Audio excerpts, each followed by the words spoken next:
bana masjidan fid dunya lillahi ta'ala banallahu lahu baitan fil jannah. Itu janji.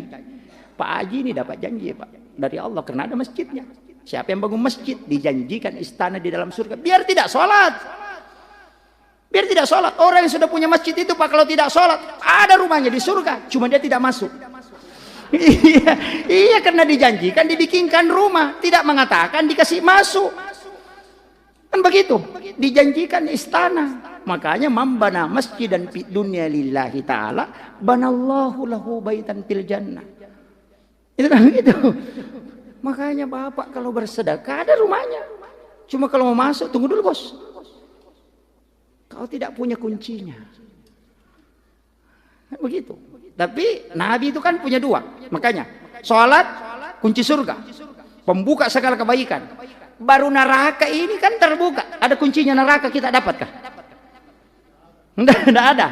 Makanya tidak pernah disebut kunci neraka karena nanti ada yang baca. Tapi Nabi ketika masuk ke neraka keliling itu, makanya di Nabi itu ada kan dinampakkan. Makanya kalau saya Pak terus terang, walaupun ada kalau orang tidak sepakat, wallahu alam, tapi hasil pengkajian dengan saya tanya beberapa mursyid kami, saya katakan peristiwa Isra Mi'raj itu bukan peristiwa sholat. Kalau saya, peristiwa Isra Mi'raj itu adalah peristiwa pembuktian. Karena ayatnya mengatakan linuriyahu min ayatina, untuk memperlihatkan. Karena Nabi Adam, Nabi Ibrahim, Nabi Musa cuma diceritakan, tidak diperlihat. Nabi Adam tidak lihat Allah, Nabi Musa tidak lihat Allah, Nabi Muhammad melihat. Nabi Adam tidak melihat neraka, Nabi Musa tidak melihat neraka, Nabi Muhammad dimasukkan di situ baru diperlihatkan semua. Tidak ada nabi yang bisa melihat semua tingkatan langit kecuali Nabi Muhammad. Tidak ada yang bisa melihat lauhun mahfuz kecuali Nabi Muhammad. Makanya dikatakan linuriyahu min ayatina, untuk memperlihatkan bukan menceritakan. Sama jika kalau ada orang disuruh manasik haji, dia tidak pernah ke tanah suci. Bagaimana kira-kira? Pasti dia bilang, menurut orang. Katanya kalau begini, biasanya orang menurutnya, tidak pernah, tidak jelas itu. Tapi Nabi, semua yang diceritakan Al-Quran, itu sudah diperlihatkan. Makanya, linuriyahu min ayatina. Cuma yang sholat ini oleh-oleh. Cuma memang begitu di mana-mana Pak. Kalau orang jalan datang yang ditanyakan oleh-oleh. Orang pergi umrah, tidak pernah tuh bilang, apa kau lakukan di sana, apa saja ibadahmu. Langsung dia bilang, apa nak bawa? Cilak. Itu ada kurma kah? Itu tidak pernah bilang. Jadi di mana-mana kalau datang orang Makassar, dari Makassar Pak ke sini itu, apa nak bilang? Ada roti maros. Itu tidak pernah bilang apa bukan jadi situ, tidak ada. Makanya dikatakan oleh-oleh. Karena cuma Nabi Ibrahim kan juga bertanya begitu, karena Nabi Ibrahim di langit ke-7. Kemudian Nabi turun, apa kata Nabi Ibrahim? Apa yang kau bawa? Dia tidak mengatakan apa yang kau lihat di situ, tidak. Cuma ada apa yang kau bawa. Nabi mengatakan sholat. Berapa? 50. Aku titip salam Muhammad. Makanya ada kama shallaita ala Ibrahim. Karena itu Nabi Ibrahim titip salam, sampaikan umatmu Muhammad, dia mendoakan aku karena nanti dia akan mendapatkan syafaat pahala dariku. Oh, itu luar biasa Pak. Orang tidak baca kama shallaita tetap sah sholatnya. Cuma kalau dia tidak baca itu rugi.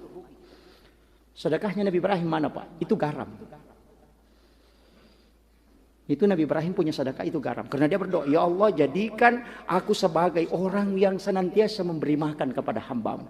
Aku kepingin, dia punya hajat, beri kesempatan aku supaya seluruh umatnya Muhammad dan hambamu saya bisa kasih makan. Allah bilang tidak bisa. Nabi Ibrahim minta, engkau bisa ya Allah ketika engkau mengizinkan aku. Nah, makanya disuruh malaikat masuk ke dalam surga, mengambil segenggam kapur, baru Nabi Adam, Nabi Ibrahim itu dia tiupkan di telapak tangannya itu, dia tiup. Ada yang jatuh ke laut, ada yang ke darat. Yang ke darat itu jadi garam Himalaya. Yang ke laut itu makanya tidak ada orang tidak makan garam. Itulah sedekahnya Nabi Ibrahim. Makanya kalau mau makan Pak, makan garam dulu. Karena Nabi Ibrahim berdoa ada di kitab Ihya. Siapa yang makan garam sebelum makan dan makan garam sesudah makan, maka dia tidak akan kena keracunan makanan. Yang kedua, otaknya pasti cerdas. Yang ketiga, ini yang paling istimewa, tidak akan kena lemah syahwat. Kalau mau kembali normal Pak, makan garam.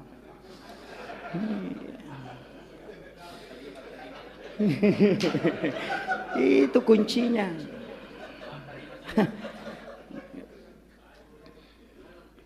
Itu makanya guru tak kali Pak Baja itu obatnya cuma 2 Pak.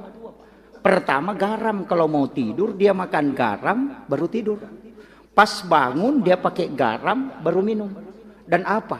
Ketika dokter mengatakan ahli jantung bahwa kita menipak kiai yang tidak kucincin jantung tak yang saleting kita. Akan asa guru tak selama masih ada garam kau tidak sentuh jantungku. Itu kuncinya. Ini dan itu obat murah sekali Pak. Kita beli 10.000 3 bulan tidak habis. Itu. Iya. Makanya dipakai ulama kita dari dulu. Itu kan sedekahnya Nabi Ibrahim. Di kitab Ihya itu kan dijelaskan. Makanya jamaah tabligh itu sering makan garam dulu baru makan. Saya dapat ilmu itu ketika ke NTB. Saya bermalam untuk mengambil ijazah ilmu di salah satu mursyid di NTB. Saya tinggal di pondoknya 2 malam bermalam ya, untuk mengambil ijazah. Saya takut itu mengambil ilmu dari YouTube. Kalau biasa cuma kalau lihat, oh ini orang bisa saya nukan ambil. Oh saya pasti di mana tempatnya, di mana bisa saya ketemu ini. Itu kuncinya. Saya bisa hati-hati. Makanya ulama kita kan dari dulu begitu. Nabi Ibrahim kan cuma tanyanya begitu. Nanti turun ke langit ke-6. Siapa di langit ke-6? Nabi Musa. Inilah Nabi yang selalu ngomong sama Allah. Nabi Musa tapi dia tidak pernah lihat. Makanya sama juga orang radio. Dengar suaranya tidak bisa. Dia pernah tidak bisa. Karena dia minta tidak bisa. Karena yang bisa melihat Allah adalah nur yang dari situ. Dia adalah nurun Muhammad. Makanya Bapak ini bisa melihat karena nurun Muhammad. Bapak bisa bicara, kita bisa bicara itu karena nurun Muhammad. Telinga bisa mendengar itu karena nurun Muhammad. Maka jangan gunakan nurnya Rasulullah untuk sesuatu yang dilaknat oleh Allah. Itu pertanggungjawabannya besar. Itu berat itu. Nabi Musa kan tanya, apa yang kau dapat Muhammad? Apa yang kau bawa? Dalam salat berapa? 50 ya. Di situ Nabi Musa ngomong, oh banyak itu. Tapi untung ada Nabi Musa Pak. Seandainya tidak ada Nabi Musa, stres muasin. 50 kali mau bolak-balik. Belum sampai rumahnya pulang lagi asan itu. Untung ada Nabi Musa. Tapi Nabi Musa kepentingannya bukan menyuruh bolak-balik. Karena ada kalimatnya Nabi Musa yang terakhir ketika Nabi minta izin itu. Apa kalimatnya? Nabi Musa tundukkan kepalanya kemudian dia mengatakan, Ahmad Ruhullah Muhammad Habibullah. Itulah kalimat yang diucapkan ketika khatib duduk di atas mimbar untuk mengambil khutbah kedua di hari Jumat. Letakkan tangan kanan di dada sebelah kiri kemudian ucapkan kalimat itu. Ahmad Ruhullah Muhammad Habibullah. Karena Nabi kan disuruh minta kurang. Kurang betul Pak. Naik kurangi 5, naik kurangi 5. Makanya Nabi itu bolak-balik 9 kali. Tapi ketika tinggal 5, Nabi Musa bertanya, berapa lagi Muhammad? Nabi mengatakan, tinggal 5 Musa. Nabi Musa bilang, naik lagi Muhammad. Nabi sudah berpikir, setiap saya 1 kali naik dikurangi 5, nah tinggal 5 ini. Berarti kalau saya naik habis. Itu begitu. Itu kan dia pikir, makanya saya tidak kembali lagi. Karena kalau ikuti perintahnya seterusnya Nabi Musa, tidak ada ku dapat. Nabi Musa ketika Nabi mengatakan, saya tidak kembali. Saya sudah berat malu di hadapan Allah. Apa kata Nabi Musa? Ahmad Ruhullah. Inilah Nabi Musa, akalnya tinggi memang Pak. Jadi kalau ada orang yang suka mengakali orang itu, Nabi Musa itu. Kenapa dia mengatakan Ahmad Ruhullah? Dia tidak mengatakan Muhammad, tapi dia mengatakan Ahmad Ruhullah. Dia mengatakan, di dalam nurmu Muhammad, di situ aku bisa melihat nurnya Allah. Karena dia tidak pernah melihat wajah Allah, tapi ketika Nabi sudah ketemu dengan Allah, turun ke langit ke-6, nurnya itu masih menempel. Itulah yang dinikmati Nabi Musa. Sehingga dia suruh Nabi bolak-balik hanya untuk menikmati itu. Kemudian dia mengatakan, Muhammad Habibullah. Betul-betul engkau kekasih Allah. Karena kami ini Nabi kalau disuruh tidak pernah tawar. Kau tawar dikurangi betul, maka betul kau kekasihnya. Di situ dia akui Pak. Nah ini makanya kita ini kalau masuk neraka betul-betul. Kelewatan betul kita. Apalagi kalau Pak Imam, oh sudah. Makanya harus yakin Pak, sebelum kita meninggal itu harus yakin bahwa tidak, Allah akan memberikan keselamatan. Nabi akan menunggu kita. Karena Nabi sudah mengatakan, saya akan tunggu umatku. Nabi pertama membuka pintu surga dan dia yang akan terakhir menutup. Karena dia akan berbolak-balik ke neraka menjemput umatnya masih ada. Itu Rasulullah. Ini sudah lewat ini. Hah? Wah, mana? Berapa menit Pak? Oh belum ya? Iya, saya tambah sedikit ini. Makanya kaidah agama, saya sering mengatakan begini, kita ini Pak, itu sudah dimanjakan betul. Dimanjakan betul. Makanya kalau ambil amalia-amalia, kuncinya kan begitu. Saya sudah sampaikan beberapa hari yang lalu kemarin, mengatakan Nabi minta pendekkan umurnya umatku, jangan panjang, karena supaya kalau dia berdosa dia tidak lama berdosa. Kau juga tidak lama periksa. Jadikan dia terakhir supaya dia tidak tersiksa lama di alam kuburnya. Kemudian ketika dia melakukan dosa, cukup satu yang kau catat. Itu pun kalau dia tidak bertobat. Kalau dia bertobat rubah menjadi kebaikan. Tapi kalau dia melakukan kebaikan lipat gandakan. Itu kan apalagi sebenarnya. Masuk ke neraka, dia menangis karena melihat siksaan di dalam neraka. Dia balik tanya neraka, wahai neraka, adakah yang bisa dibaca umatku supaya tidak masuk ke sini? Neraka kasih tahu, ada Muhammad. Suruh umatmu membaca Allahumma ajirni minan nar salasa marat.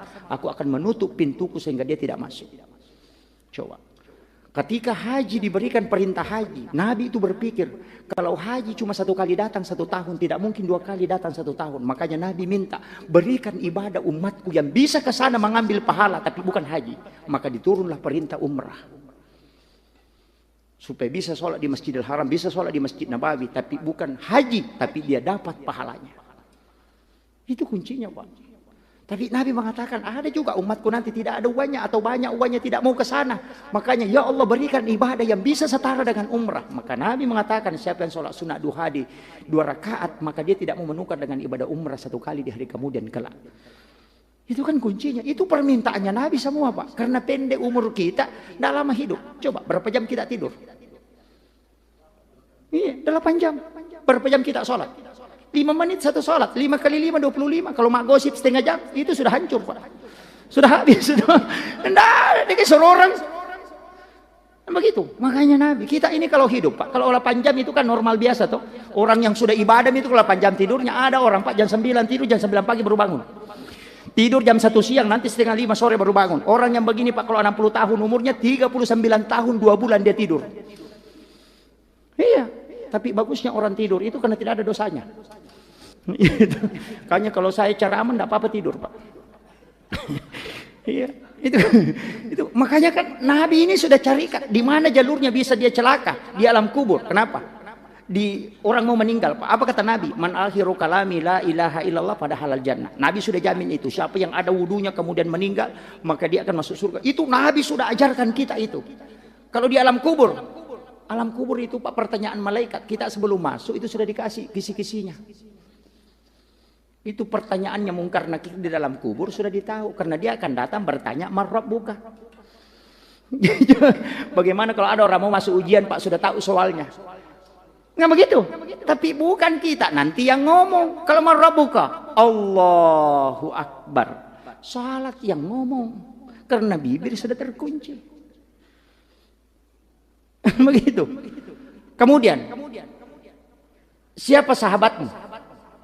Siapa sahabat kita? Muslim, mukmin, dan mukminat. Di mana orang bersahabat, Pak? Itu orang berjamaah yang bersahabat itu. Karena semua orang sholat itu orang mukmin.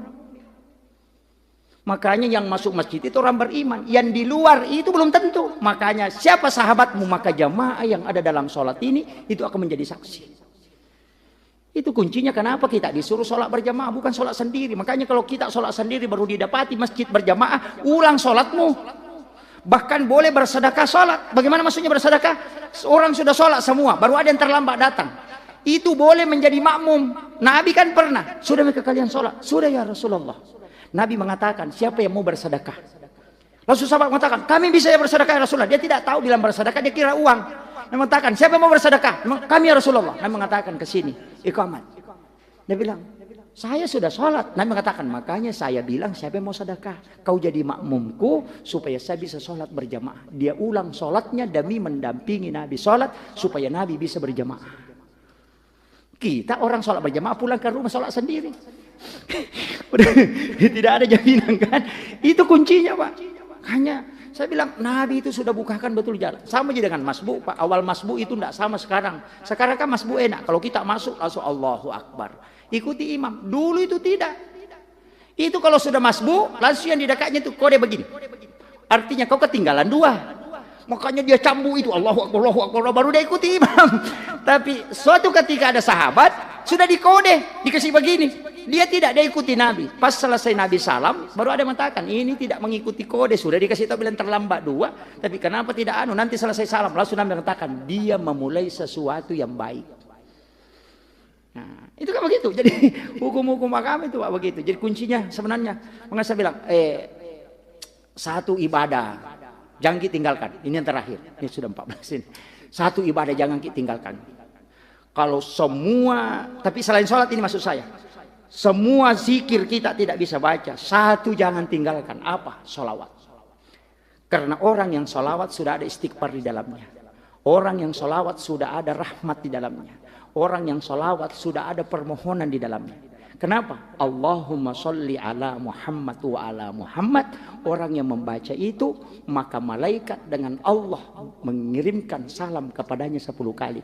Apa salamnya Allah? Itu rahmat. Padahal itu dibalas 10. Malaikat apa salamnya? Salamnya malaikat adalah permohonan ampun di hadapan Allah terhadap orang itu. Satu saja kiriman salam dari Allah ke kita itu sudah cukup dunia akhirat. Apalagi 10.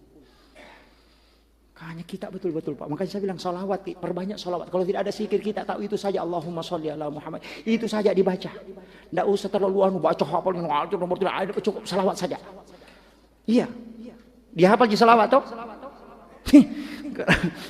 Iya. Cuma kita diperintahkan 2. Kirimkan salam dan apa? Mengirimkan salam dan salawat. Yang kita lakukan mengirimkan salawat, bukan mengirimkan salam. Salam dulu Pak, baru salawat. Mengirimkan salam. Jadi kalau salam itu bukan Allahumma sholli, itu salawat. Salam itu assalamu alaikum. Oh ini sudah masuk. Tidak apa-apa saya selesaikan ini ya. Jadi assalamu alaika ya Nabi Allah. Assalamu alaika ya Rasulullah. Assalamu alaika ya Sayyidi. Assalamu alaika ya Aba Barruh. Assalamu alaika ya Taha. Assalamu alaika ya Sin. Itu salam. Nabi mengatakan siapa umatku mengirimkan salam kepadaku maka aku langsung menjawabnya karena Allah memberikan keistimewaan kepadaku mendengarkan semua salam dari umatku. Makanya salam itu koneksi. Makanya di dalam sholat itu didahulukan assalamu alaika ayyuhan nabiyyu baru sholawat. Nah, makanya kalau tahiyat itu at-tahiyyatul mubarakatus salawatut thayyibatu lillah singgah. Itu sama pahala haji dan umrah 1 kali. Assalamu alaina wa ala ibadillahi sholihin. Assalamu alaika ayyuhan nabi wa rahmatullahi wabarakatuh. Itu sama pahalanya ketika kita duduk berhadapan langsung dengan Rasulullah. Assalamu alaina wa ala ibadillahi sholihin. Itu sama pahalanya ketika kita bersilaturahmi dengan seluruh wali-wali Allah yang ada di muka bumi. 3 kalimat ini jangan digabung karena itu masing-masing punya tempat.